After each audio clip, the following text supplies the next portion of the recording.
Ready to escape into a world of enchanting pixels? What is it, my peeps? And today we're going to be finishing, hopefully, Speedrun. Today we are going to be continuing on page 114. Yeah, 114. In keeping with the narrative tone of Sonic Colors, the story is functionary, with writers Warren Graff and Ken Pontac keeping the focus squarely on Sonic and Tails in the short cutscenes which bookend the action. The plot is the bare minimum needed to dignify the game's concept, with both Sonics dragged out of their narrative time zones and investigating the presence of isolated chunks of the past within a mysterious white space. Sonic Generations' sole narrative from the predictable lies in the structure of the plot, presumably devised by Sonic Team.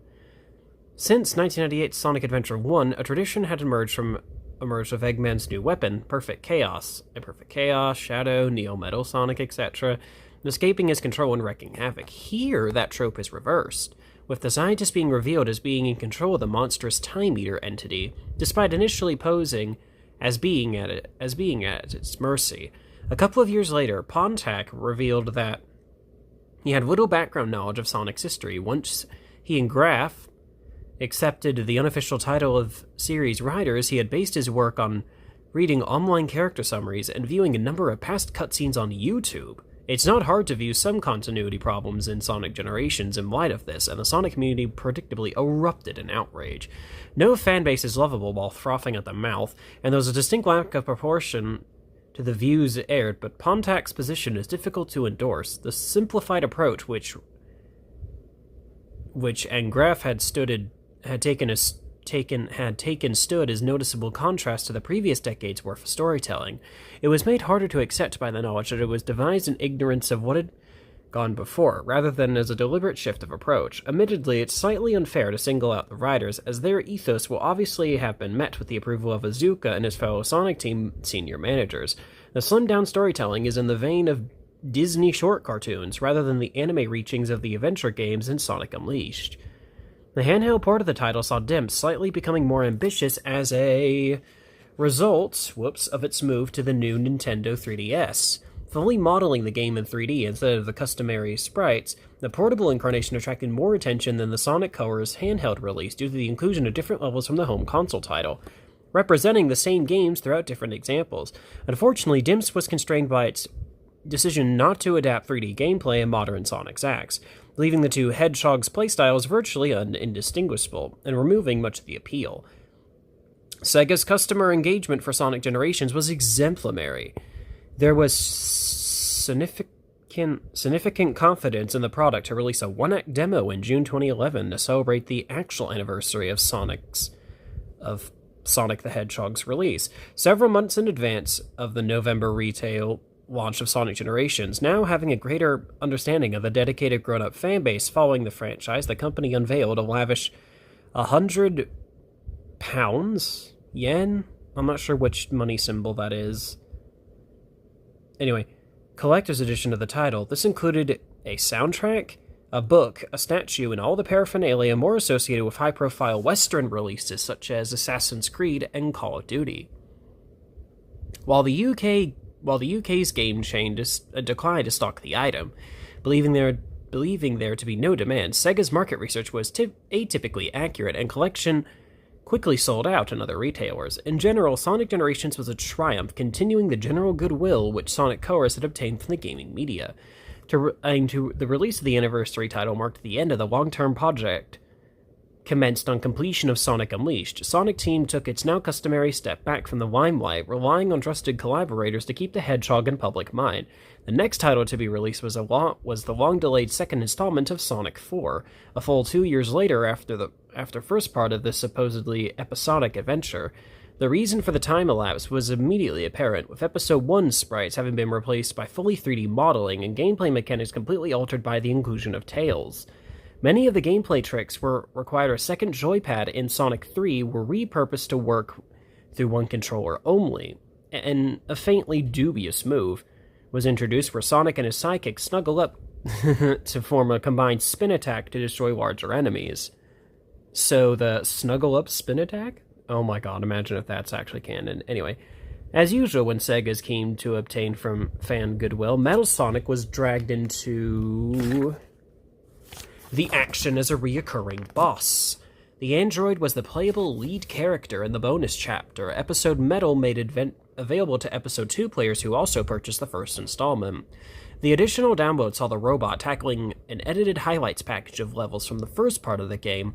The sprite-based graphics approach from that outing was retained, but the physics closely resembled the improved iteration of Episode 2, somewhat undermining the protestations from Sega that it would have been impossible to improve Episode 1's flaws through downloadable patches. Initially, Sonic 4 Episode 2 appears to be as inspired as its predecessor, notwithstanding the developments in the physics model. At the halfway point in the game, however, something rather wonderful happens. From the oil desert zone onwards, there's a considerable leap in quality of level design, and the final stages of the game are genuinely excellent, cunningly deploying the advantages of 3D modeling to update and revitalize 16-bit gameplay elements. Sega obviously had high hopes for the title, and spokespeople professed themselves baffled at the meddling review scores it attracted, commenting that they felt it'd be a better game than the better-rated Episode 1. They were right, of course, but since their first installment's release, Sonic Generation's classic Sonic levels had reminded critics of the authentic playstyle of 2D Sonic, raising the bar in the minds of both reviewers and the general public in the face of this muted reception. Plans for a third installment appear to have been quietly dropped. Oh yeah, there were actually plans to make Sonic 4 Episode 3, but that got shelved immediately. Anyway, the middle ground approach of Sonic 4 was abandoned, and it seemed decided that Azuka Sonic would only appear in Sonic Team controlling big-budget Christmas-released extravaganzas, and minor titles for the exponentially expanding iOS and Android markets, but Sega's Western divisions had other ideas. Into the future, 2013 present. Kind of weird for me saying that, considering that several other Sonic games exist now.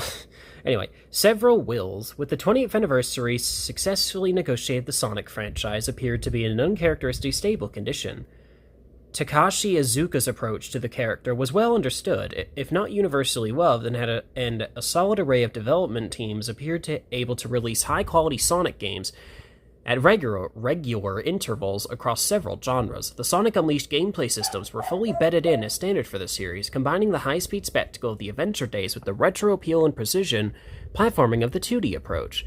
While the intricate plots of earlier titles had vanished, Warren Graff and Ken Pontak's jokes were on the money, and their writing was as dependable and consistent element. Sega's November slot in the annual video game release calendar was secure, and it was able to exert sufficient control over its development teams to ensure games were available to fill it. Merchandise was selling well, with a comprehensive range of licenses for the modern design of the character being quietly complemented, in the UK at least, by an old-school range featuring the original incarnation.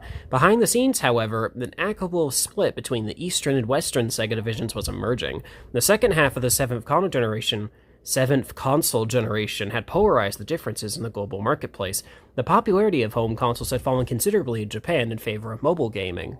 The West, however, remained wedded to blockbuster releases. Despite other shifts in taste, these differences were reflected in rival aspirations for Sonic. Something had to give. The smartphone gaming market on both sides of the Pacific was too lucrative to be ignored, even if the missteps around Sonic 4 had stimulated Sega's first attempt to properly establish a foothold. For the second serious offensive, the company decided to engage a specialist developer rather than continue to employ long-standing handheld veterans, DIMPs. The team used was Hardlight, a Sega subsidiary formed in the UK during 2012, using staff released by closure of the Sega Racing Studio. The developer's first project was an iOS-Android update of the several-years-old Sonic Jump to slot into the subgenre of Doodle Jump clones. The result was a competent gyroscope input minigame which enjoyed reasonable success, but several factors held it back. The level-based structure was noticeably inappropriate for seamless mobile play, and the spikes in difficulty level dogged the game. The same team struck gold a year later, however, with its follow-up, Sonic Dash. This brazenly appropriated the gameplay from the popular app Temple Run. But well-judged controls and a beautiful art direction allowed it to weather allegations of plagiarism. The setting was an attractive update of Sonic Heroes Seaside Hill Zone, with new nautically themed area added to give more variety to the backdrops. Unlike Sonic Jump, Sonic Dash was free to play and attracted strong criticism for its inclusion of microtransactions. On balance, though, this anger seemed misplaced. While the inclusion of pay-to-win mechanics in sold games is to be condemned, it seems an acceptable element in titles such as Dash, and the game was reasonably generous. There was plenty of fun to be had without paying a penny, so as long as players resigned themselves to sticking with Sonic as their sole playable character, it was only the cosmetic change of unlocking the likes of Knuckles which had really forced the player to part with money. The core gameplay was available to all. Hardlight steadily added content with more characters introduced by online-focused global score targets and set pieces included to promote other titles in the series. With Sonic Colors and Generations, Sega had quietly annualized the franchise, with a release in November maximizing pre-Christmas revenue, and the Sonic game's traditional long tail of discounted sales carrying through until the market's summer shutdown.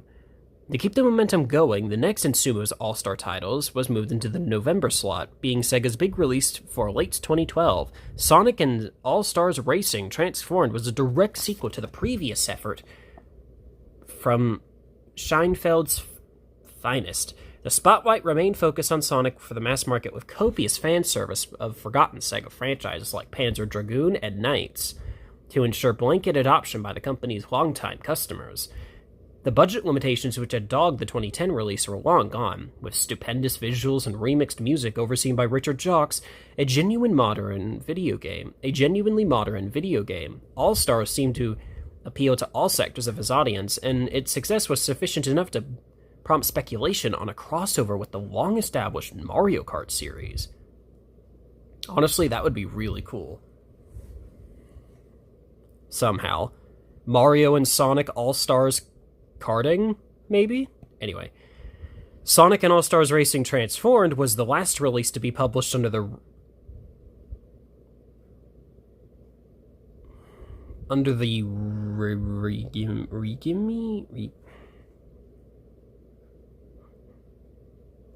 established in 2009. The dissolution of Sonic's global identity occurred over the course of a year. From early 2013, when Sega of Japan announced that for at least the next 3 games, Sonic would only be appearing on Nintendo hardware. The reaction from video game journalists and enthusiasts was one of quiet puzzlement. As Edge magazine commented, it was hard to see which party was supposed to benefit from the deal. In the early days of the Wii, this would have been a canny move, but Nintendo had been paying the price for undersupporting its breakout success during the second half of its life, and the sales of the Wii U's successor console had been abysmal as a consequence. The company had initially planned to sell 9 million units by the end of the 2013 financial year, but would eventually have to reduce this target by 70%, as performance tracked significantly below the numbers achieved by the Dreamcast over a decade earlier. Nintendo's 3DS handheld had established a foothold in that market, and the firm's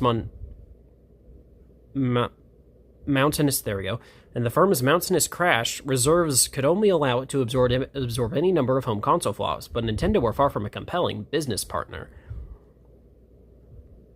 From a Japanese perspective, the decision was slightly more rational. Nintendo were committed to producing machines that would reach Japanese families, and Sega rightly predicted that Sony and Microsoft's forthcoming premium price new hardware would have difficulty gaining traction in this mobile-centered market. But serving Sonic's Japanese interests was denying him the chance to build on his gradually reviving stock with the stock with the Western public. A high-profile release on the PS4 or Xbox One machines would have drawn attention to the brand, but was now not to be. Although Takashi Iizuka would have certainly been involved in the decision to tie Sonic to Nintendo, his Sonic team approached the situation rationally, with a carefully calibrated approach. The first of 3 executive titles was the next installment of the Olympics juggernaut, but for the second, Sonic team were obliged to deliver a core Sonic title on a system which made the Sega Saturn look like a roaring success. Money would have unquestionably changed hands in securing the deal, and the result was effectively a game which Sega were paid to make, rather than continue the Sonic Unleashed style, the developers decided on a more experimental version for this lower-profile title. Sonic Lost World, released in October 2013, continued what would become the house style under Azuka Sonic, and a cutscene-only Tails became entangled in Eggman's attempts to enslave a group of mysterious creatures, the Deadly Six.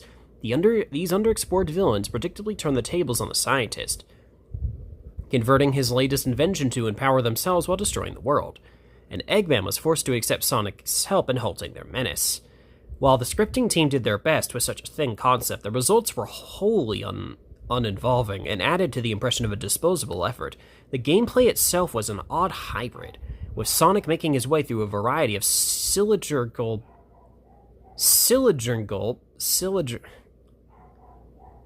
Mario Galaxy-inspired levels. There we go. On the first side of the game, fans initially defended it against allegations from borrowing from Super Mario Galaxy's localized gravity spheres by pointing to strong similarities with the fisheye lens of the scrapped Sonic Extreme. They were slightly undercut by Azuka's admission that his junior staff had not heard of the 1996 title, and were in fact under instructions to mimic the Nintendo platforming interspersed by bursts of speed. But the results went against the grain of what was expected from Sonic, and there were several balancing issues with the game's difficulty. For the first time, a Sonic title had significant gameplay changes added after release through a downloadable patch, making extra lives easier to come by. The adjustment to the game disc content also allowed the returning Wisps to be deployed through conventional controls, instead of the whimsy of the Wii U joypad touchscreen. In another first, Dim's handheld reinterpretation of the title proved more enjoyable than the main game. The smaller firm had finally made the leap to fully 3D gameplay, and the resulting slow-paced adventure sometimes charmingly invoked memories of the 8-bit titles.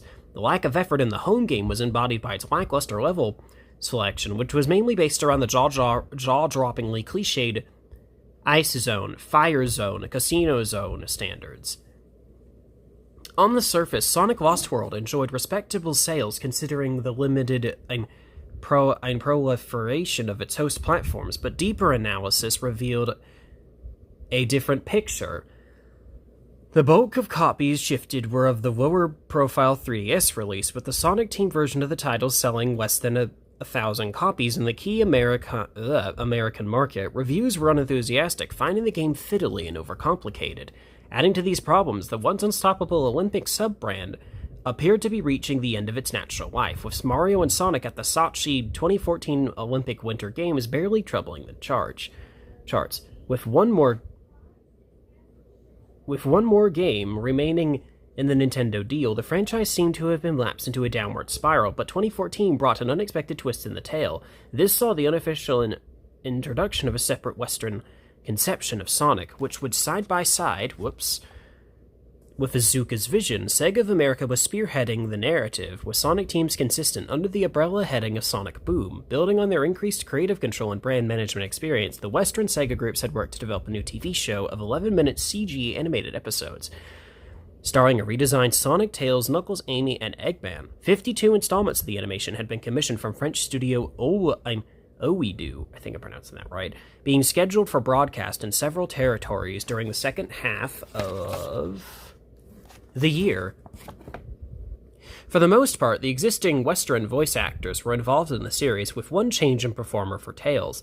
The tone of the series was described as lighthearted, without any running plots from episode to episode. Radically, the series would be accompanied by an original console action title.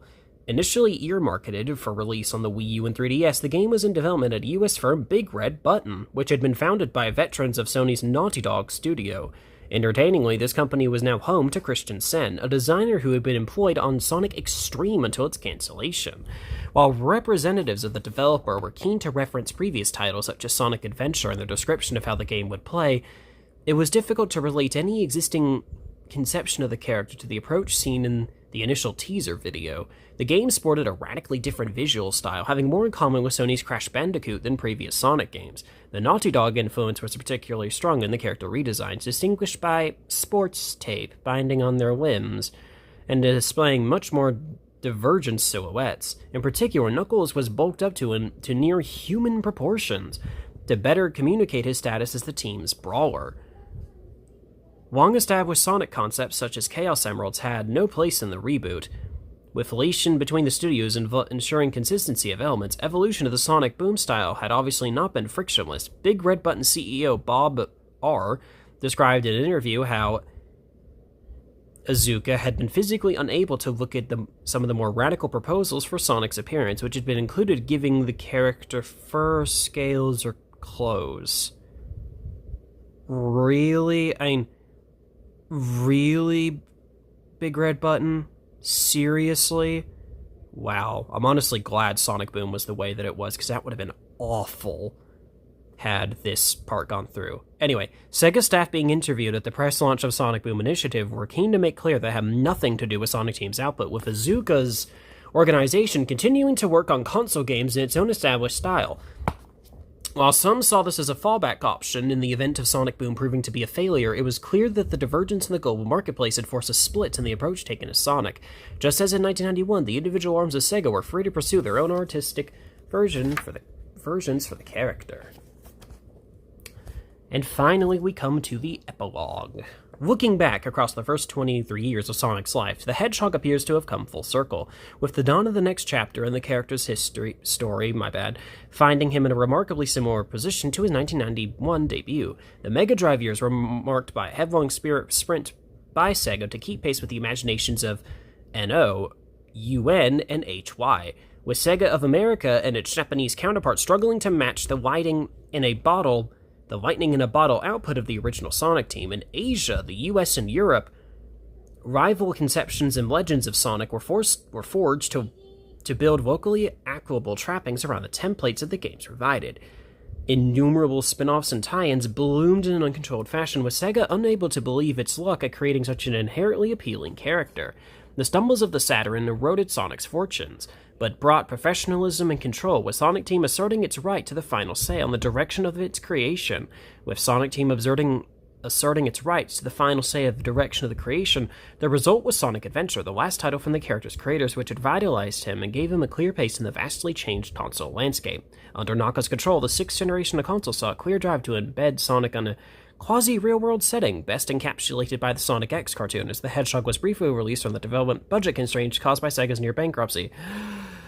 With the departure of Naka, Sonic stumbled. With his brand finally tarnished by the limited resources available to create his adventures, the Thunderbolt creative success of Sonic Unleashed gave him an expected burst of energy, and producer Azuka was able to build a smaller scale but more solid conception of the character. Sonic was a lesser hero, enjoying simpler quests, but the injuries he sustained from Sega's financial troubles were healing. This brings us to the present day. Kind of ironic, given that there's other Sonic games being released at the time me reading this, with Sonic Cross Worlds just recently releasing. Anyway, this brings us to the present day. The realities of the global marketplace call for two radically different versions of Sonic. The Sonic Team's crusading animal protector appealing to Japanese children, while the traveling adventure being sketched to life by Oedoo and Big Red Button is better placed to reach their Western counterparts. What's most striking is the sheer momentum of the character. Sonic the Hedgehog was created to launch Sega into the international console market, and now, with Sega hardware a memory, the company itself having narrowly escaped bankruptcy, and after the global video game marketplace changed all beyond recognition, he's still running and gearing up for his next adventure. Unstoppable. And finally, here's the author's thanks at the end, so you can pause and read this if you like.